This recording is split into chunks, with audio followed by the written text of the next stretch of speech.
come back. The only way out is in. As teachers, our mission is not just to transmit knowledge, but to help create a worthy, beautiful human race in order to take care of our precious planet. We know that children, the students of today, have a lot of suffering in them. There is a loneliness, a kind of vacuum in the child, and the child tries to fill up this emptiness with video games, movies, television, food, and perhaps drugs.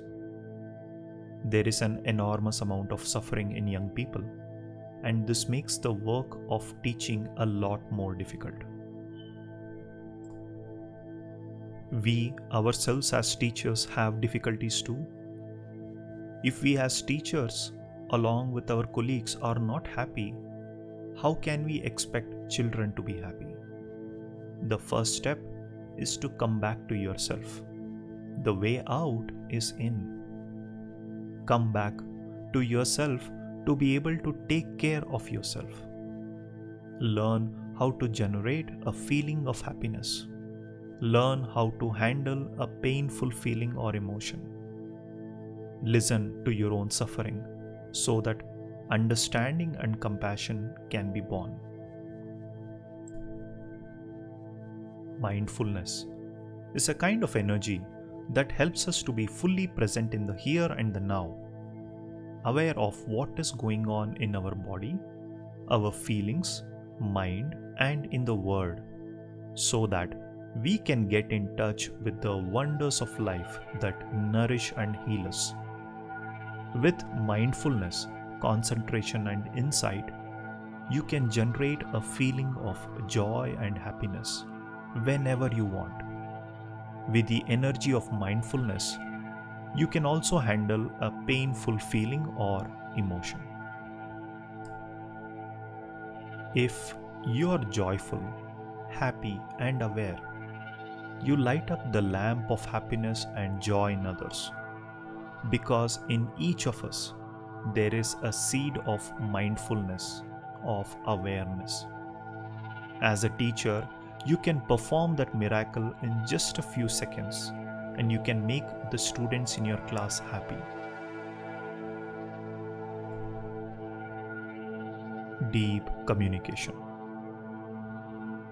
If you do not understand yourself, if you do not know the cause of your own suffering, fear, and anger, you cannot communicate with yourself. Then, how can you communicate with another person?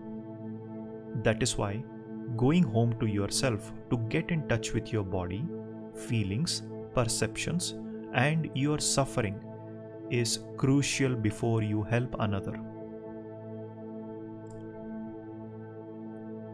Deep listening and loving speech help remove obstacles between teachers and students.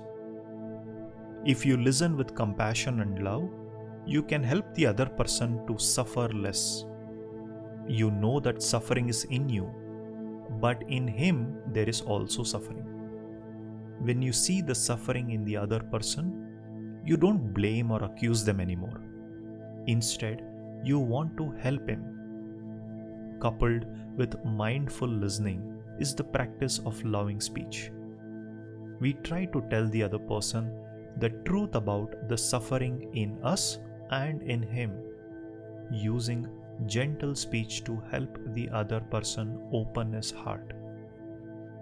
The way we speak helps the other person recognize the suffering in him and in you. The practice of using deep listening and loving speech to restore communication and promote understanding and collaboration between teachers and students should be included in all teacher training courses.